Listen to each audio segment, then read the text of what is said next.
ਕਰਮਾਂ ਦਾ ਹਿਸਾਬ ਕਿਤਾਬ ਬੜਾ ਸਿੱਧਾ ਜਿਹਾ ਹੁੰਦਾ। ਅਸੀਂ ਜੋ ਦੁਨੀਆ ਨੂੰ ਦਿੰਦੇ ਹਾਂ ਉਸੇ ਨੇ ਹੀ ਘੁੰਮ ਕੇ ਵਾਪਸ ਆਉਣਾ ਹੁੰਦਾ।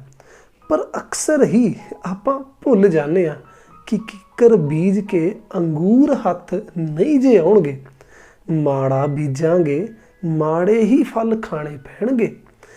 ਇੱਕ ਗੱਲ ਸਮਝਣੀ ਚਾਹੀਦੀ, ਜਦ ਪਤਾ ਹੀ ਹੈ ਕਿ ਸਾਡਾ ਬੀਜਿਆ ਸਾਡੇ ਹੀ ਪੱਲੇ ਪੈਣਾ, ਤਾਂ ਤੁਹਾਨੂੰ ਨਹੀਂ ਲੱਗਦਾ ਕਿ ਬੀਜ ਲਗਾਉਣ ਲੱਗਿਆਂ ਵੀ ਸਾਨੂੰ 100 ਵਾਰੀ ਸੋਚਣਾ ਪੈਣਾ। ਮੁੱਕਦੀ ਗੱਲ ਇਹ ਕਿ ਸਮਾਜ ਵਾਸਤੇ ਕੀਤਾ ਚੰਗਾ ਕੰਮ ਹੀ ਸਾਡੇ ਅੱਗੇ ਆਉਣਾ। ਜੇ ਅਸੀਂ ਕਿਸੇ ਨੂੰ ਖੁਸ਼ੀ ਦਿੰਦੇ ਹਾਂ ਤਾਂ ਸਾਡੇ ਅੱਗੇ ਵੀ ਖੁਸ਼ੀਆਂ ਦਾ ਢੇਰ ਲੱਗ ਜਾਣਾ। ਰੱਬ ਨੇ ਚਾਹਿਆ ਤਾਂ ਸੁੱਖਾਂ ਦੇ ਦਰਿਆ ਵਗਣਗੇ। ਇਸੇ ਕਰਕੇ ਕਿਸੇ ਪਿਆਰੇ ਨੇ ਕਿਹਾ, ਖੁਸ਼ੀਆਂ ਬੀਜ ਸਜਣਾ, ਹਾਸੇ ਉੱਗਣਗੇ, ਹਾਸੇ ਉੱਗਣਗੇ।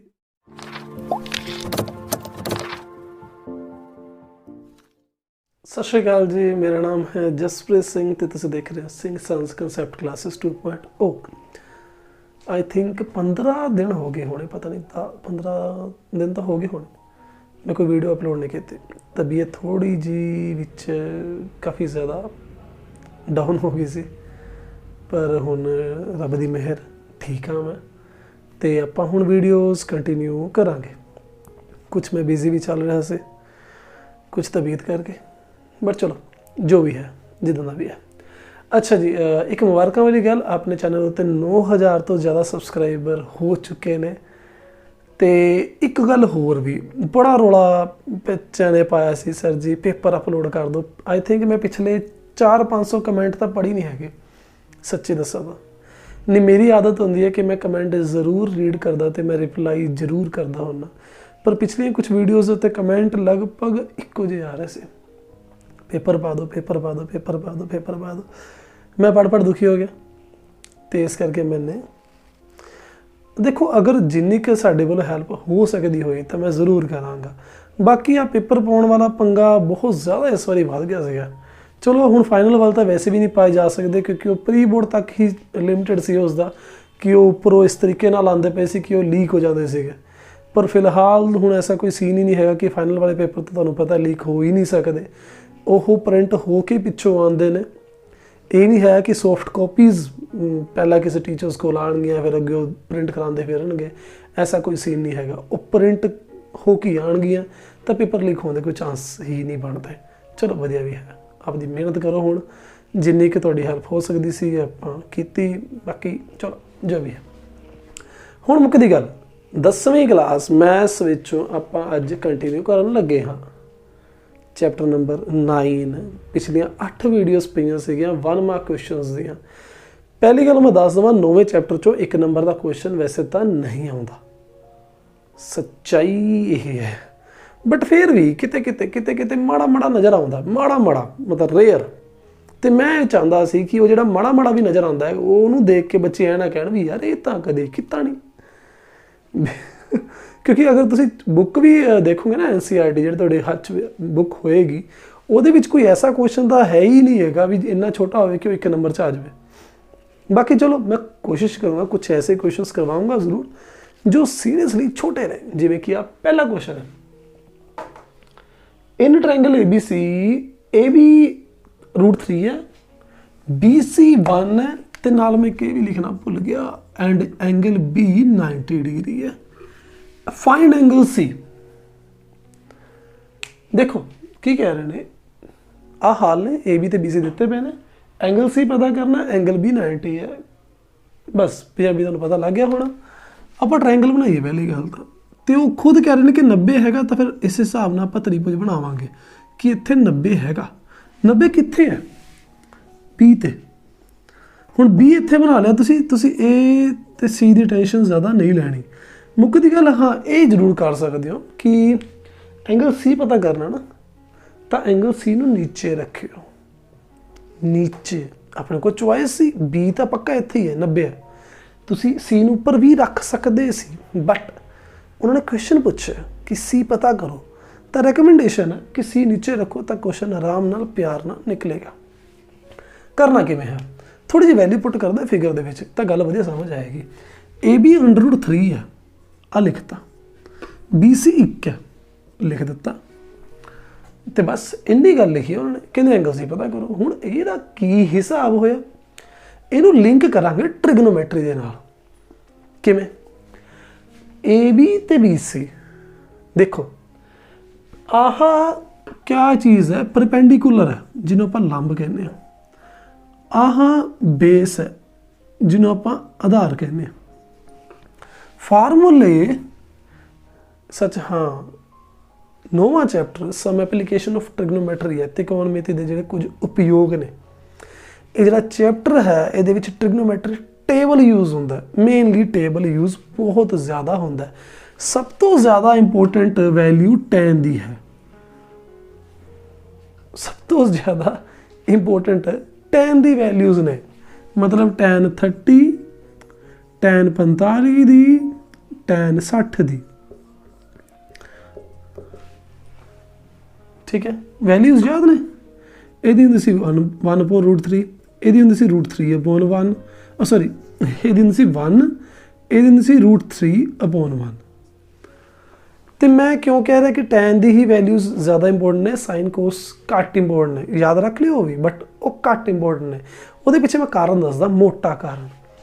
tan ਦਾ ਜਿਹੜਾ फार्मूला ਹੁੰਦਾ मेन अपना ਹੁੰਦਾ लंब बटे आधार, परपेंडिकुलर अपॉन बेस। ਜਿਹੜਾ ਲੰਬ ਹੁੰਦਾ ਹੈ ਤ੍ਰਿਭੁਜ ਦੇ ਵਿੱਚ ਉਹੀ ਹਾਈਟ ਦਾ ਕੰਮ ਕਰਦਾ ਹੈ, ਤੇ ਆਧਾਰ ਜਿਹੜਾ ਹੈ ਉਹ ਡਿਸਟੈਂਸ ਦਾ ਕੰਮ ਕਰਦਾ ਹੁੰਦਾ। ਚੈਪਟਰ ਦੇ ਵਿੱਚ ਮੋٹے ਤੌਰ ਤੇ ਦੋ ਹੀ ਗੱਲਾਂ ਨੇ, ਜਾਂ ਤਾਂ ਆਪਾਂ ਲੰਬੀ ਉੱਚੀਆਂ ਚੀਜ਼ਾਂ ਜਿਹੜੀਆਂ ਹੋਣਗੀਆਂ ਉਹਨਾਂ ਦੀ ਹਾਈਟ ਪਤਾ ਕਰਾਂਗੇ ਕਿੰਨੀਆਂ ਕੁ ਉੱਚੀਆਂ ਨੇ, ਜਾਂ ਜਿਹੜੀਆਂ ਚੀਜ਼ਾਂ ਬਹੁਤ ਦੂਰ ਹੋਣਗੀਆਂ ਉਹਨਾਂ ਦਾ ਡਿਸਟੈਂਸ ਪਤਾ ਕਰਾਂਗੇ। ਮੈਂ ਦੋ ਹੀ ਗੱਲਾਂ ਨੇ। ਤਾਂ ਕਿਤੇ ਕਿਤੇ ਇਸ ਟੌਪਿਕ ਨੂੰ ਹਾਈਟਸ ਐਂਡ ਡਿਸਟੈਂਸ ਕਹਿ ਕੇ ਵੀ ਵਰਤਿਆ ਜਾਂਦਾ, ਉਚਾਈ ਅਤੇ ਦੂਰੀ, ਇਹਨਾਂ ਦੋਵਾਂ ਦਾ ਆਪਸ 'ਚ ਕੀ ਲਿੰਕ ਹੈ, ਠੀਕ ਹੈ। ਤਾਂ ਜ਼ਿਆਦਾਤਰ ਮੈਂ ਕਹਿ ਰਿਹਾ tan ਹੀ ਵਰਤਿਆ ਜਾਂਦਾ ਹੈ, ਤੇ ਹੁਣ ਬਸ ਆਪਾਂ ਇੱਥੇ ਵੀ tan ਹੀ ਵਰਤਾਂਗੇ। ਕਿਵੇਂ ਪਤਾ ਲੱਗਿਆ? ਸੋਚ ਕੇ ਦੇਖੋ, P/B ਪਰਪੈਂਡੀਕੂਲਰ ਅਪੋਨ ਬੇਸ, ਇਹ tan ਦੀ ਵੈਲਿਊ ਹੈ। ਹੁਣ ਜੇ ਇੱਥੇ ਮੈਂ ਕਹਾਂ ਕਿ ਵੈਲਿਊ P ਤੇ B ਦੀ √3/1 ਹੈ, ਇਹ ਕਿਹੜਾ tan ਹੈ? ਦੇਖੋ मैं लिखा इतने पहला tan C, मैं एंगल C की गल कर रहा।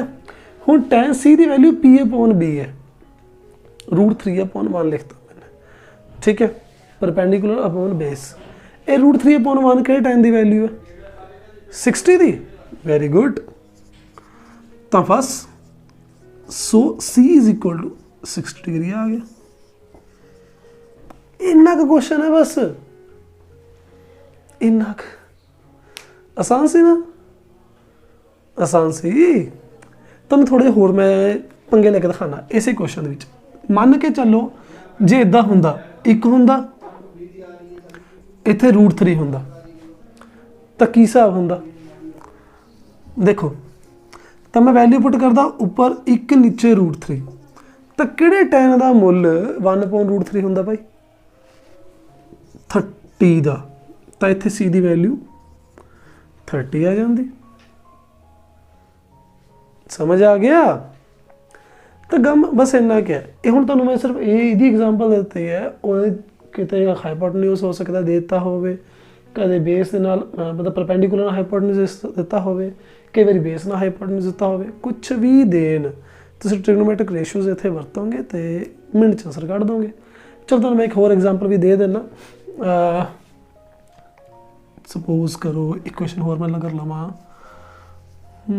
चलो हाँ इत्थे लै लैने √3 लै लैने, इनू 2 सेंटीमीटर लै लैने। अगर क्वेश्चन इदा हुंदा बेस हाइपोटेन्यूज, जानबूझ के देखो वैल्यूज़ इस हिसाब से दित्तियां होणगियां कि तुहाडे टेबल दे विच होणगियां, क्योंकि अगर बहुत रैंडम वैल्यूज़ दे दित्तियां जाण तो तुसीं अंदाज़ा 10वीं क्लास तो नहीं लगा सकते कि वह किहड़े एंगल ते वैल्यू उन्नी बनेगी, ठीक है। तो सपोज करो जिवें आ वैल्यूज़ दे रखियां ने √3 ते 2, तो इत्थे फार्मूला सोच के देखो, बेस है तो हाइपोटेन्यूज है, बेस हाइपोटेन्यूज आधार बटा कर्ण, एक फार्मूला होंदा सी। साइन का, कोस का कि टैन का? कोस का। कोस सी की वैल्यू आधार बटे करन, ठीक है। बस वैल्यू पुट करते हैं आप, फिर देखते हैं।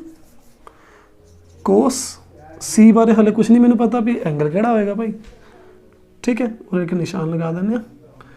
आधार हैगा √3, करन हैगा 2, √3/2। कोस केड़े दी वैल्यू √3/2 होंदी है? 30 डिग्री जी, बिल्कुल सही है तुहाडा। तो ठीक है, सी की वैल्यू 30 आ गई। तो कुछ इस तरीके के क्वेश्चंस बन सकते हैं इस 1 मार्क वाले।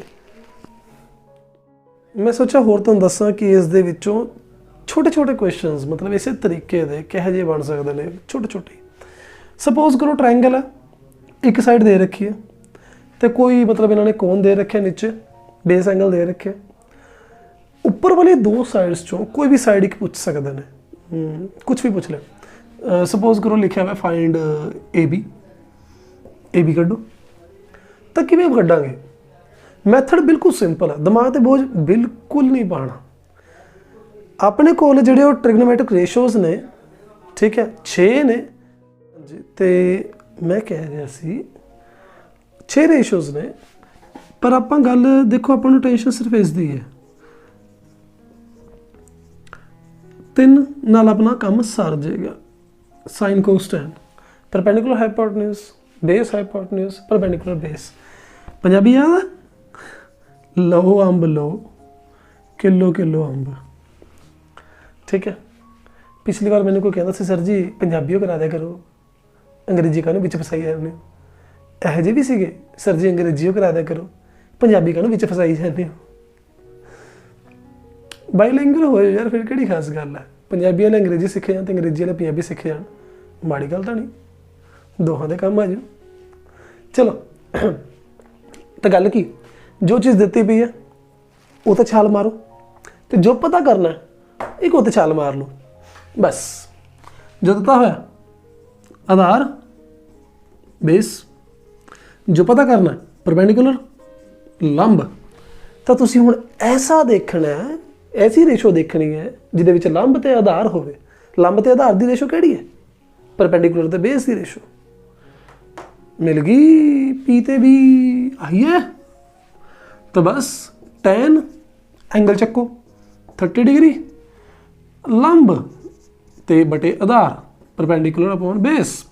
टैन 30 की वैल्यू की है? बड़ी प्यारी वैल्यू है, 1/√3।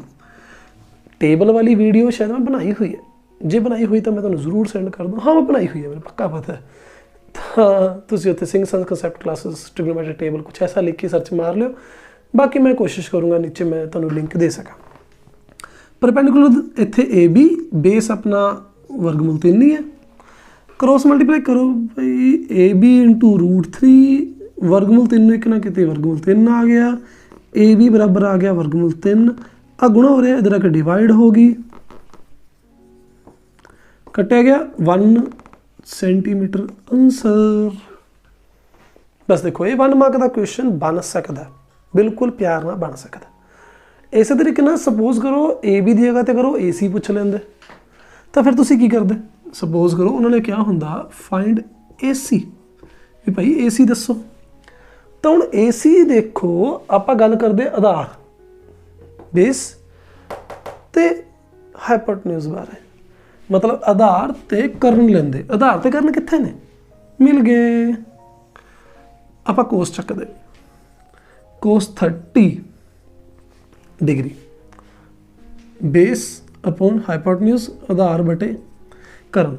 कोस 30 की वैल्यू, कोस 30 की वैल्यू कितनी होंदी है? ठीक है √3/2। बेस अपॉन हाइपोटेन्यूज √3 है, हाइपोटेन्यूज ए सी है, घुमाओ मतलब क्रॉस मल्टीप्लाई करो, ए सी इंटू √3, √3 इंटू 2 √3 आ गया, ए सी बराबर आ गया 2√3। और √3 इतने मल्टीप्लाई हो रहा है, इधर आके डिवाइड होगा, कटेगा बेचारा 2 रह गया जी सेंटीमीटर आंसर। यदी वैल्यू आप पहले लिखना, मैं यदि 2 सेंटीमीटर कड्डी सी, यदि आप 1 सेंटीमीटर कड्डी सी। लो जी मुबारक। ਤਾਂ ਹੁਣ ਅੱਗੇ ਤੁਹਾਨੂੰ ਇੱਕ ਕੁਐਸਚਨ ਹੋਰ ਕਰਵਾਉਣਾ ਜਿਹਦੇ ਵਿੱਚ ਆਪਾਂ ਨੂੰ ਦੋਹਾਂ ਦੀ ਵੈਲਿਊ ਇਕੱਠੀ ਪੁੱਛੀ ਹੋ ਸਕਦੀ ਹੈ ਕੁਛ ਚਲਾਕੀ ਜੀ ਮਾਰ ਕੇ। ਸਿੰਪਲ ਜਿਹਾ ਤਰੀਕਾ, ਇਨ ਟ੍ਰਾਇੰਗਲ ABC ਐਂਗਲ ਵੀ 90 ਡਿਗਰੀ ਦਾ ਹੈ, ਇਸ ਕਰਕੇ ਆਪਾਂ ਟ੍ਰਿਗਨੋਮੈਟਿਕ ਰੇਸ਼ੀਓਜ਼ ਬੜੇ ਪਿਆਰ ਨਾਲ ਵਰਤ ਸਕਦੇ ਹਾਂ। ਨੀਚੇ ਕੋਣ 30 ਦਾ 30 ਡਿਗਰੀ ਯੂਜ਼ ਕਰਾਂਗੇ। ਬਸ ਇੱਕ ਜ਼ਰੂਰੀ ਗੱਲ ਧਿਆਨ ਨਾਲ ਸਮਝਿਓ, ਟ੍ਰਿਗਨੋਮੈਟਿਕ ਰੇਸ਼ੀਓਜ਼ ਆਪਣੇ ਕੋਲ ਜਿਹੜੀਆਂ ਹੈਗੀਆਂ ਨਾ 6 ਨੇ। ਪੰਡਤ ਬਦਰੀ ਪ੍ਰਸਾਦ ਹਰ ਹਰ ਬੋਲੇ, ਸੋਨਾ ਚਾਂਦੀ ਧੋਲੇ, ਸਾਈਨ ਕੋਸਟੈਨ, ਕੋਸੀਕੈਂਟ ਸਾਈਨ ਦਾ ਉਲਟਾ, ਕੋਸ ਦਾ ਉਲਟਾ ਸੀਕੈਂਟ, ਟੈਨ ਦਾ ਉਲਟਾ ਕੋਟ। ਖਾਸ ਗੱਲ ਇਹ ਹੈ ਕਿ ਫਿਲਹਾਲ ਇਹਨਾਂ ਦੀ ਜ਼ਰੂਰਤ ਨਹੀਂ ਪੈਣੀ।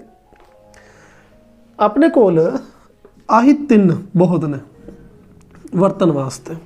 ਵਰਤਣੇ ਕਿਵੇਂ ਨੇ ਬਸ ਇਸ 'ਚ ਕਨਫਿਊਜ਼ਨ ਹੈ, ਧਿਆਨ ਨਾਲ ਸਮਝ ਲਓ। ਜਿਹੜੀ ਚੀਜ਼ ਦਿੱਤੀ ਹੋਈ ਹੈ, ਠੀਕ ਹੈ, ਤੇ ਜਿਹੜੀ ਚੀਜ਼ ਪਤਾ ਕਰਨੀ ਹੈ ਬਸ ਉਸ 'ਤੇ ਗੌਰ ਕਰੋ। ਦਿੱਤਾ ਕੀ ਪਿਆ, ਬੇਸ ਗਿਵਨ ਹੈ, ਆਧਾਰ ਦਿੱਤਾ ਹੋਇਆ ਤੇ ਪਰਪੈਂਡੀਕੂਲਰ। ਨੋਰਮਲੀ ਇਹ ਹੁੰਦਾ ਕਿ ਮੈਂ ਕੁਐਸਚਨ ਸਿਰਫ ਲਿਖਦਾ ਤੇ ਉਸ ਤੋਂ ਬਾਅਦ ਸੋਲੂਸ਼ਨ ਆਪਾਂ ਆਰਾਮ ਨਾਲ ਕੱਢਦੇ ਹਾਂ, ਪਰ ਮੈਂ ਇੱਥੇ ਪਹਿਲੀ ਥੋੜ੍ਹੇ ਜਿਹੇ ਕੰਮ ਕਰ ਲਏ ਟਾਈਮ ਬਚਾਉਣ ਵਾਸਤੇ। ਤੁਹਾਡਾ ਟਾਈਮ, ਮੇਰਾ ਨਹੀਂ, ਤੁਹਾਡਾ। ਕੁਐਸਚਨ ਕੀ ਹੈ, ਮੈਂ ਪੰਜਾਬੀ ਨਹੀਂ ਲਿਖੀ ਇਸ ਵਾਰੀ ਤਾਂ, ਪਰ ਸਮਝ ਲਓਗੇ, ਮੈਨੂੰ ਨਾ ਪੱਕਾ ਪਤਾ। ਦਰਖਤ ਟੁੱਟਿਆ ਡਿਊ ਟੂ ਸਟੋਰਮ, ਤੂਫਾਨ ਆਉਣ ਕਰਕੇ, ਐਂਡ ਬ੍ਰੋਕਨ ਪਾਰਟ ਬੈਂਡਸ, ਟੁੱਟਿਆ ਹੋਇਆ ਪਾਰਟ ਬੈਂਡ ਹੋ ਗਿਆ, so that top touches the ground. ਉਹ ਜਿਹੜਾ ਟੁੱਟਿਆ ਹੋਇਆ ਪਾਰਟ, ਉਹ ਜਿਹੜਾ ਟੋਪ ਸੀ ਉਹਦੀ, ਉਹ ਗਰਾਊਂਡ ਨੂੰ ਟੱਚ ਹੋ ਰਹੀ ਹੈ। ਮੈਂ ਫਿਗਰ ਬਣਾਈ ਸੀ ਪਿਆਰੀ ਜੀ, ਮੇਰਾ ਦਰਖਤ ਸੀ ਇਹ, ਉਹ ਜਿਹੜਾ ਟੁੱਟ ਕੇ ਡਿੱਗ ਗਿਆ। And making N angle of 30 degree, ਉਰੇ 30 ਦਾ ਕੋਣ ਵੀ ਬਣਦਾ ਪਿਆ, ਬਾਏ ਦਾ ਵੇ 30 ਦਾ ਕੋਣ ਬਣਦਾ ਪਿਆ। If distance between the foot of the tree and the point where top touches the ground, ਧਿਆਨ ਨਾਲ ਸੁਣਿਓ, ਧਿਆਨ ਨਾਲ, ਇੱਥੇ ਹੀ ਬੱਚੇ ਗੜਬੜ ਕਰਦੇ ਨੇ। If distance between the foot of tree, tree ਦੇ ਫੁੱਟ ਤੋਂ ਉਸ ਪੁਆਇੰਟ ਤੱਕ, ਕਿੱਥੇ ਤੱਕ, ਕਿਹੜਾ ਪੁਆਇੰਟ ਹੈ, ਜਿਹੜਾ ਪੁਆਇੰਟ ਤੇ ਮੇਰਾ ਟੱਚ ਹੋਇਆ, ਜਿਹਨਾਂ ਉਹ ਗਰਾਊਂਡ 'ਤੇ ਟੱਚ ਹੋਇਆ, ਡਿਸਟੈਂਸ ਕਹਿੰਦੇ 8 ਮੀਟਰ ਦਾ। ਆ ਮੈਂ ਉਰੇ ਲਿਖਿਆ ਪਿਆ 8 ਮੀਟਰ। ਤਾਂ ਹਾਈਟ ਦੱਸੋ ਟਰੀ ਦੀ। ਤਰੀਕਾ ਬਿਲਕੁਲ ਸਿੰਪਲ ਵਰਤਾਂਗੇ। ਕਿਵੇਂ? ਟਰੀ ਦੀ ਹਾਈਟ ਪਤਾ ਕਰਨੀ ਹੈ, ਮਤਲਬ ਆ ਜਿਹੜਾ ਟੁੱਟਿਆ ਹੋਇਆ ਪਾਰਟ, ਇਹ ਵਾਲਾ ਟੁੱਟਿਆ ਹੋਇਆ ਪਾਰਟ ਤੇ ਬਚਿਆ ਹੋਇਆ ਪਾਰਟ, ਦੋਨਾਂ ਦੀ ਹਾਈਟ ਪਤਾ ਕਰਾਂਗੇ। ਬਾਅਦ ਦੋਹਾਂ ਨੂੰ ਇਕੱਠਾ ਕਰ ਦਾਂਗੇ, ਫੈਵੀਕੋਲ ਲਾ ਦਾਂਗੇ। ਚਲੋ, ਐਸੀ ਫਿਗਰ ਨਾਲੋਂ ਚੰਗਾ ਇੱਕ ਸਿੰਪਲ ਆਪਾਂ ਜਿਓਮੈਟ੍ਰਿਕ ਫਿਗਰ ਬਣਾਉਂਦੇ ਹਾਂ। ਸ਼ੇਪ ਕਿਹੜੀ ਹੋਏਗੀ? ਓਬਵੀਅਸ ਹੈ, ਅਗਰ ਦਰਖਤ ਐ ਡਿੱਗਾ ਹੋਏਗਾ ਤਾਂ ਉਹ ਥੋੜੀ ਜਿਹੀ ਉੱਥੇ ਟ੍ਰਾਇੰਗਲ ਜੀ ਬਣ ਜਾਏਗੀ। ਆਪਾਂ ਟ੍ਰਾਇੰਗਲ ਫਿਗਰ ਬਣਾ ਲਈਏ। ਨੀਚੇ 30 ਹੈ, ਡਿਸਟੈਂਸ 8 ਹੈ, ਆਪਾਂ ਨੇ ਆ ਹਾਈਟ ਪਤਾ ਕਰਨੀ ਹੈ, ਇੱਧਰੋਂ ਵੀ ਆ ਹਿੱਸਾ ਪਤਾ ਕਰਨਾ। ਇਹ ਹਿੱਸੇ ਨੂੰ ਬੋਲਦੇ ਕੀ ਵੈਸੇ? ਆ ਬੇਸ ਹੁੰਦਾ, ਜਿਹਨੂੰ ਪੰਜਾਬੀ 'ਚ ਆਪਾਂ ਆਧਾਰ ਵੀ ਕਹਿ ਦਿੰਦੇ ਹਾਂ। ਆਹ ਆਪਣਾ ਪਿਆਰਾ ਪਰਪੈਂਡੀਕੂਲਰ ਹੁੰਦਾ, ਕਦੇ ਕਦੇ ਇਹਨੂੰ ਹਾਈਟ ਵੀ ਕਹਿ ਦਿੰਦੇ ਤੁਸੀਂ, ਠੀਕ ਹੈ ਜੀ। ਇਹਨੂੰ ਆਪਾਂ ਪੰਜਾਬੀ 'ਚ ਲੰਬ ਕਹਿੰਦੇ ਹਾਂ। ਆਹ ਆਪਣੀ ਹਾਈਪੋਟੇਨਿਊਜ਼ ਹੁੰਦੀ ਹੈ, ਜਿਹਨੂੰ ਆਪਾਂ ਪੰਜਾਬੀ 'ਚ ਕਰਨ ਕਹਿ ਦਿੰਦੇ ਹਾਂ, ਠੀਕ ਹੈ। ਮੁੱਖ ਦੀ ਗੱਲ ਇਹ ਹੈ ਕਿ ਆ ਜਿਹੜੇ ਫਾਰਮੂਲੇ ਨੇ ਸਾਈਨ ਕੋਸ ਟੈਨ ਦੇ, ਪੰਡਤ ਬਦਰੀ ਪ੍ਰਸਾਦ ਹਰ ਹਰ ਬੋਲੇ, ਪੰਜਾਬੀ ਵੀ ਹੈਗੀ ਹੈ, ਦਿਮਾਗ 'ਤੇ ਬੋਝ ਨਾ ਪਾਓ।